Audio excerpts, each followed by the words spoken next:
Hi Cancers, this week we have got Mercury, our planet of thought and communication, changing signs into Gemini. So this is a time when our mind is very activated. We might find it a little bit hard to focus because there's just so much mental energy going on. But ultimately it is a very positive time because Mercury is the ruler of Gemini. So this is a time when our mind is very aligned with the energy. So we have lots of curiosity, lots of things that we want to learn about, lots of things we want to do, and they're going to be all kind of like different. We might one day want to be interested in learning a new recipe to cook, and the next day learning to read a book that we never thought we'd read before. There's like a lot of mental stimulation going on. And so because of that, we need to really make sure that we focus, because otherwise what can happen is the subconscious kind of takes control and then we just like go in the flow and we don't get anything done.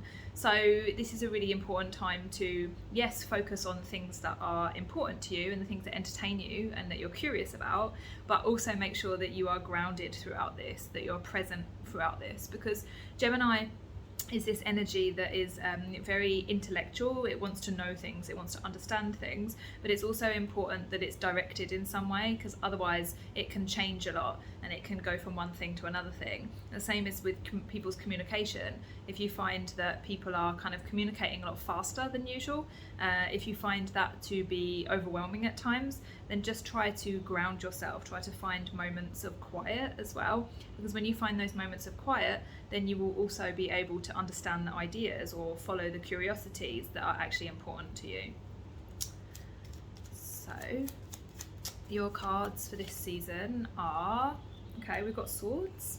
So the 9 of Swords and the Queen of Swords in reverse. So here we have got a little bit of worry that doesn't need to be so important.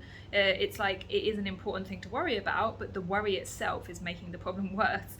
And so we need to actually really come back to what is true, what is important, and what is clear, and then we need to make our plans from there rather than worrying and staying up at night and kind of overthinking things. So guys, have a lovely week, and if you want a reading, there are links below. Otherwise, subscribe and I'll see you next time.